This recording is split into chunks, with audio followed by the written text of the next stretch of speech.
शबरी के पूर्वजन्म की कथा। जय श्री राम दोस्तों, स्वागत है आपका मेरे YouTube चैनल पर। आज फिर सुनते हैं हम एक और नई कहानी। शबरी पूर्वजन्म में एक परमहंसी नाम की रानी थी। एक बार कुंभ के मेले में परमहंसी रानी और राजा दोनों साथ में गए थे। राजा का वहां पर शिविर था। रानी ने एक दिन अपनी खिड़की से ऋषियों का समूह देखा। वे हवन कर रहे थे और मंत्रों का उच्चारण कर रहे थे।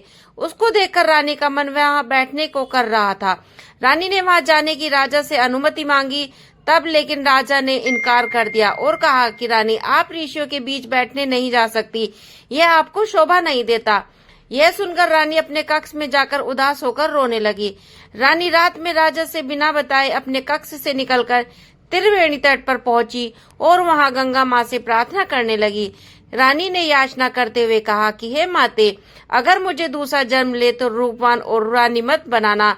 अब मैं आप में समाना चाहती हूँ। और इतना कहकर वह परमहंसी जल में समाधि ले ली और देह त्याग दिया। इसी कारण अगले जन्म में शबरी रूपवान नहीं थी और कोई रानी भी नहीं थी। बात उस समय की है जब भगवान श्री राम का जन्म भी नहीं हुआ था। तब भील जाति के कबीले राजा अज थे। अज के घर में एक कन्या का जन्म हुआ था जिसका नाम शर्मा था और शबरी का दूसरा नाम शर्मणा था। माता शबरी का जन्म स्थान सापुतारा से 60 किलोमीटर जितनी दूरी पर सुबीर गांव के पास स्थित है। मान्यता के अनुसार यह जगह वही है जहां राम शबरी का मिलन हुआ था। शबरी की माता का नाम इंदुमती और शबरी के पिता का नाम अज था। उनके माता पिता की एक ही संतान थी। शबरी बचपन से ही पक्षियों से अलौकिक बातें क्या करती थी जो सभी को आश्चर्य की बात लग रही थी। शबरी जैसे जैसे बड़ी होती गई वैसे ही उनकी हरकतें उनके माता पिता को समझ से बाहर थी। शबरी की माता पिता ने एक ब्राह्मण से कहा कि शबरी वैराग्य की बातें करती रहती है। ब्राह्मण ने सलाह दी कि इसका विवाह करवा दो। उनके पिता अज ने शबरी का विवाह एक भील कुमार से तय किया। राजा अज और इंदुमती ने विवाह की तैयारियां शुरू कर दी। राजा अज और इंदुमती ने शबरी के विवाह के लिए पशु पक्षियों को जमा कर दिए। फिर जब इंदुमती शबरी के बाल बना रही थी तब शबरी ने अपनी माँ से पूछा, हमारे बाड़े में इतने पशु पक्षी क्यों हैं? तब माता इंदुमती ने बताया, ये सब तुम्हारे विवाह के लिए हैं। तुम्हारे विवाह में मेहमानों के लिए बहुत बड़ा भोज तैयार किया जाएगा। शबरी को यह बात अच्छी नहीं लगी। राजकुमारी नेक दिल और दयालु स्वभाव की थी, इसलिए शबरी ने कहा कि मेरे विवाह के लिए मैं इतने सारे जीवों की बलि नहीं दूंगी। अगर मेरे विवाह से इतने जीवों की बलि दी जाएगी तो मैं ये विवाह ही नहीं करूंगी। उसने सोचा, ये कैसा विवाह जिसमें इतने पशुओं की बलि दी जाएगी, इससे तो विवाह न करना ही अच्छा। यही सोचकर वह अपनी शादी के एक दिन पहले रात्रि में उठकर जंगल में भाग गई। यही सोचकर शबरी जानवरों को रखी गई जगह पर पहुंची तो उसने सोचा कि उन्हें खोल देती हूँ, लेकिन वो ऐसा नहीं कर पाई और उसके बाद रात में वह जंगल की तरफ भागने लगी।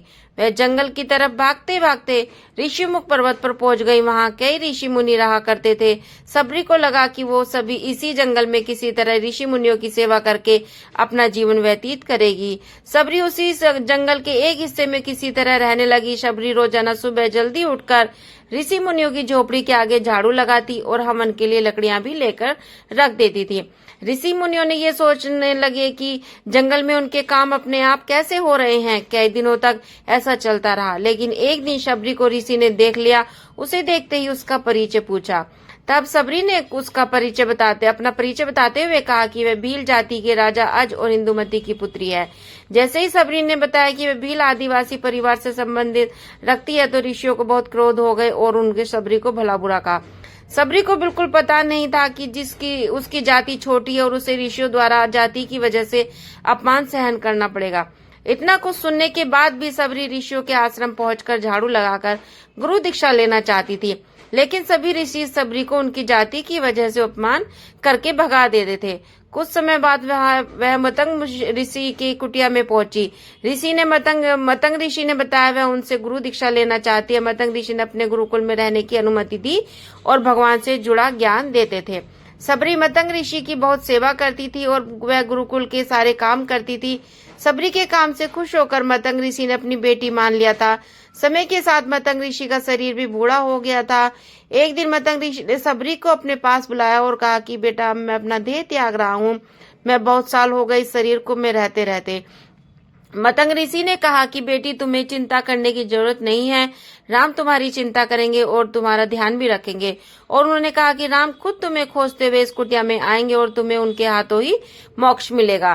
त्रिलोक के विजेता रावण ने जब राम जी की पत्नी सीता का अपहरण किया था, तब राम अपनी पत्नी सीता खोजने भाई लक्ष्मण के साथ जा रहे थे। तब उनकी मुलाकात सबरी से हुई थी, जिन्होंने उनकी दयालुता के बारे में सुना था। और सबरी राम भक्त थी। सबरी हर रोज सुबह जल्दी उठकर जंगल में तो ताजा फूल को तोड़कर लाती और अपनी झोपड़ी के आगे ताजे फूल रास्ते में बिछाती थी और कुछ फूलों की भगवान की राम को पहनाने के लिए मालाएं करती थी। वह ये कार्य हर रोज करती थी और भगवान की राह देखती थी कि जिसमें सबरी और राम जी का मिलन हो, और कहती थी कि मेरे राम आएंगे। सबरी ने अपना जीवन राम जी के दर्शन की इच्छा में बिताया था। एक दिन ऐसा आया जब सीता जी की खोज में निकले राम और लक्ष्मण सबरी की कुटिया में पधारे और सबरी ने फूलों से उनका स्वागत किया और सबरी की राम से मुलाकात हो गई। सबरी बहुत गरीब थी, इसलिए उनके पास दोनों भाइयों को बेर खिलाने के अलावा कुछ भी नहीं था। सबरी ने सारे बेर चखे और जो बेर मीठे थे वही राम को खिलाए, क्योंकि राम को कोई बेर खट्टे न लगे, इसलिए सबने सारे बेर चखे और बाद में राम को खिलाए। झूठे सबरी के बेर श्री लक्ष्मण जी को नहीं अच्छे लगे, इसलिए उन्होंने कोई देखे नहीं, वे वैसे अपने पास रख दिए थे। सबरी और राम जी का संवाद बहुत देर तक चला। सबरी ने श्री राम को मीठे बेर भी खिलाए। उनके प्रेम भरे आगमन से भगवान श्री राम बहुत ही प्रसन्न हुए।